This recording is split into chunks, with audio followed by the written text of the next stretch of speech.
ताजा खबरों के लिए सब्सक्राइब कीजिए, बेल आइकन दबाइए, लाइक कीजिए, शेयर कीजिए फेस टुडे न्यूज।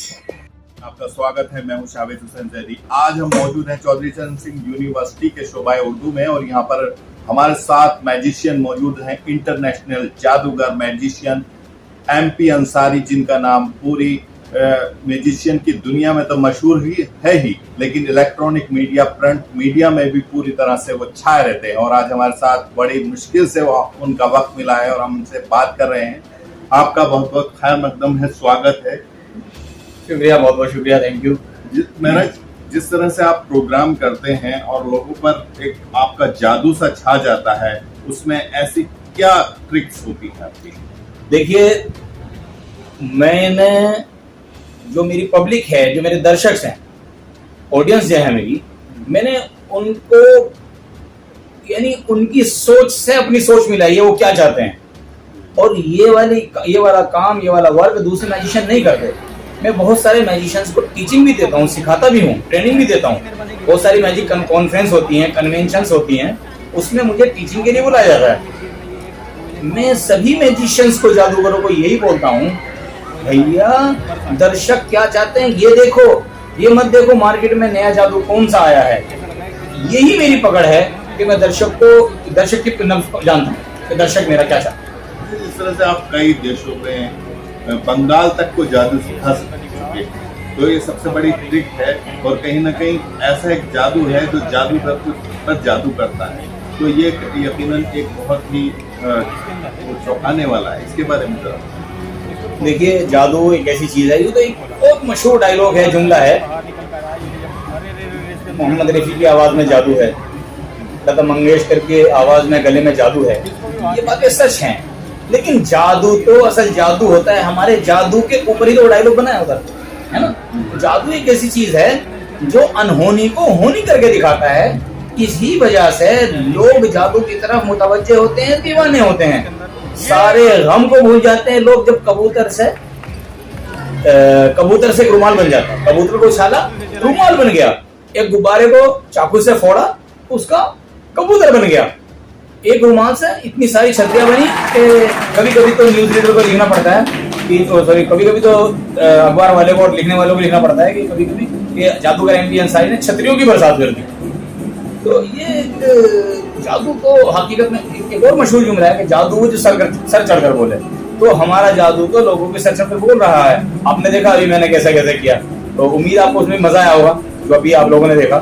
तो और कुछ क्या पूछना चाहते हैं? अब जिस तरह से आप बड़े बड़े परफॉर्मेंस देते हैं, विदेशों में जाते हैं, एक ऐसा भी बताइए कॉन्टेस्ट जिसमें आप जादूगरों के उसमें परफॉर्मेंस देने गए हो, कहीं ऐसा लगा होगा कि आज मैं कुछ अच्छा नहीं कर पाऊंगा और आप बहुत बेहतर कर रहे हैं। जी जी जी। ये वाली बात मेरे सबसे पहले शो में हुई थी, जो मैं एक सन 2000 के करीब में एक जादूगरों की कॉन्फ्रेंस यानी सम्मेलन में गया था। मैं वहाँ एक कंपटीशन था, ये था ललितपुर, यूपी में ही था, ललितपुर में था। तो ये मेरा पहला चांस था किसी जादूगरों के सम्मेलन में जाना, और मैंने वहाँ बहुत सारे इकट्ठे जादूगर देखे। मुझे मजा तो बहुत आया, लेकिन मेरे मन में ये सताने लगा कि क्योंकि मैंने भी वहाँ कंपटीशन में पार्टिसिपेट किया था, और मेरे मन में सताने लगा इतने बड़े बड़े जादूगर आए हैं, कितने बड़े, इतने बड़े जादूगर कि जिन लोगों की मैं मैजिक बुक्स पढ़कर मैजिक सीख रहा था, वो लोग कंपटीशन में मौजूद थे, और मैं बहुत ज्यादा नर्वस हो गया। फिर एक मैजिशियन जो गुजरात के थे, जिन्हें मैं गुरु भी कहता हूँ, उस्ताद भी मानता हूँ, बेचारे भी तो दुनिया में नहीं है, उनका नाम था धनवानी। तो उन्होंने कहा, अरे भाई मिस्टर MP अंसारी, आप क्या हुआ, क्यों घबरा रहे हो? मैंने कहा सर बात यह है कि इतने सारे लोग हैं और मैं इन लोगों की किताबें पढ़ कर आगे बढ़ा हूँ, और आज ये कंपटीशन में है, मैं कंपटीशन से नाम वापस लेना चाहता हूँ। उन्होंने कहा नहीं ऐसा नहीं करना, मैं आपकी एक्टिविटी देख रहा हूँ। उन्होंने मुझसे कहा, हालांकि उन्होंने मेरा कोई मैजिक शो नहीं देखा था, उन्होंने कहा मैं आपकी एक्टिविटी देख रहा हूँ बेटा, बस एक काम करना है, कंपटीशन में अगर 15 लोग हैं, आपको 15वें नंबर पर नहीं आना। अगर आप 13वें नंबर पर, 12वें नंबर पर अभी आ गए तो आप 2 जादूगरों से जीत जाओगे। अगर आप 10वें नंबर पर आ गए तो आप 5 जादूगरों से जीत जाओगे। अगर आप चौथे नंबर पर आ गए तो आप 11 जादूगरों से जीत जाओगे।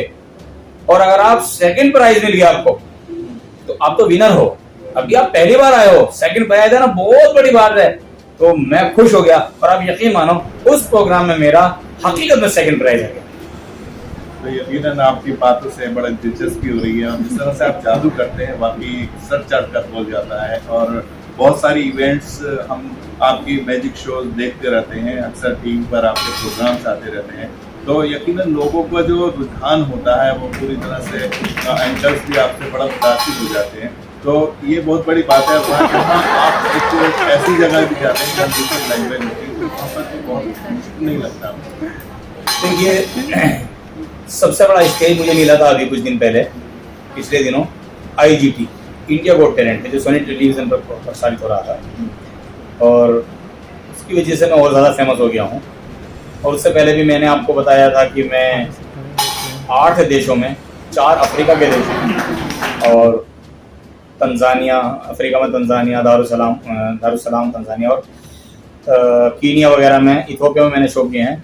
और इससे अलग फिजी में किए हैं, सबसे पहले शो किए थे, मॉरिशस किए हैं, साउथ कोरिया में किए हैं, और अभी पिछले दिनों हम लोग थाईलैंड गए थे। तो इस तरीके से बहुत सारे चैनल के लिए हम लोग प्रोग्राम, यानी बहुत सारे देशों में जाते हैं तो वहाँ के चैनल के लिए भी प्रोग्राम करने पड़ते हैं। और हम सबसे पहले बताते हैं, दूसरे देशों में जाने के बाद, I can't speak English because I don't know English. मैं इंग्लिश नहीं जानता, मैं इंग्लिश नहीं बोल सकता आपके प्रोग्राम में। तो लोग कहते हैं, कभी कभी वो लोग क्या करते हैं कि वो एक ट्रांसलेटर बैठा देते हैं, हम हिंदी में बोलते रहते हैं, वो लोग ट्रांसलेट करते हैं। और कभी कभी क्या होता है कि असल में जादू को जबान की जरूरत नहीं होती। जादू एक ऐसी आर्ट है, ये म्यूजिक, हम लोग अक्सर म्यूजिक पर मैजिक करते हैं। जैसे भी आप लोग देख रहे थे, यहाँ पे ये सब म्यूजिक पर चल रहा था। तो उसके बावजूद भी अगर हमारे अंदर क्वालिटी है तो हमें जबान की जरूरत नहीं है, हमें इंग्लिश बोलने की भी जरूरत नहीं है। जिसको जरूरत है हमारी, वो आदमी हमारे लिए खुद ट्रांसलेटर लाएगा और वो सारे काम करेगा जो जिस चीज की उसको जरूरत हो। हमारे अंदर तो क्वालिटी होनी चाहिए। अच्छा, काफी छोटी उम्र में आपने बहुत बड़ी कामयाबी पाई है, लोगों को क्या पैगाम देना आज की? देखिए, पैगाम ये है, किसी भी काम को करने के लिए लगातार प्रैक्टिस करनी पड़ेगी। अगर दोबारा कोई पूछे जी और क्या करना, फिर कहूँगा फिर प्रैक्टिस करो, और कोई कहे जी अब क्या करूँ, फिर प्रैक्टिस करो। कम से कम 3 बार तो मैं कहूँगा कि प्रैक्टिस करो, उसके बाद ही कुछ बात सोचो। और मेहनत हमेशा रंग लाती है, लाएगी। मत नर्वस हो, मत हारो। कोई भी दुनिया के अंदर फेल नहीं हुआ जिसने मेहनत की, सारे के सारे चढ़े हैं। ये मत सोचो इतनी लंबी सीढ़ी है कैसे चढ़ूंगा। भाई पहले डंडे पर चढ़ोगे, एक डंडे से ऊपर चढ़ने के बाद पहला डंडा पीछे छोड़ दोगे आप। इसी तरीके से आप ऊपर चढ़ते चले जाओगे। पैगाम मेरा यही है लोगों से, हिंदू हो मुसलमान हो, हम सब हकीकत में एक अल्लाह के पैदा किए हुए हैं, एक भगवान के बनाए हुए हैं। हमें आपस में नहीं लड़ना है। अरे मेरे भाई, मैं कहता हूँ, पैगाम दे रहा हूँ, हालांकि मेरे प्रोग्राम से अलग का पैगाम है। मेरे घर के बराबर में हिंदू लोग, मुझे भी लोग अजीब से नहीं लगते जैसे टेलीविजन पर, फेसबुक पर दिखाई देते हैं। मैं तो कहता हूँ फेसबुक देखना छोड़ दो लोगों से।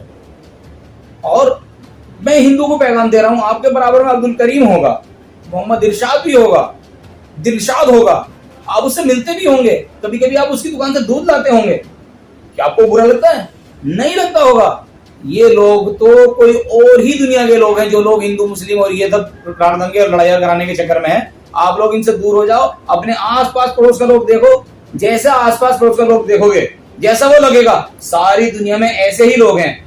और दूसरी बात, फिर ये लड़ाई करने वाले कौन है? मैं मुसलमानों से कहता हूँ, आपको लग रहा है हिंदू लोग मुसलमानों को मार रहे हैं। नहीं भाई, वे लोग तो हकीकत में आतंकवादी हैं, जो लोग हिंदू लोग मुसलमान को मार रहे हैं, मुसलमान लोग हिंदू को मार रहे हैं या किसी और को कुछ सता रहे हैं। ये लोग तो हकीकत में आतंकवादी है, किसी भी मजहब का आदमी हो। ये तो इनका तो काम ही है लड़ाई कराना और करना। इन लोगों से बचकर रहना है। और एक मैसेज ये है, कम से कम खासकर छोटे लोगों से, माँ बाप से मोहब्बत करो, गाली देना छोड़ दो। 2 काम, गाली देना छोड़ दो, माँ बाप से मोहब्बत करो। माँ बाप जैसा दुनिया में कोई नहीं है। चाहे तुम छोटे से बड़े हो जाओ, चाहे तुम फिर जवान हो जाओ, बूढ़े हो जाओ, माँ बाप को नहीं छोड़ना है। माँ बाप से सख्त सख्त मोहब्बत करो। माँ बाप कुछ भी कहें, उनको उलट कर कुछ ना करो। जो कुछ वो गुस्से में गए, चुपचाप समझो।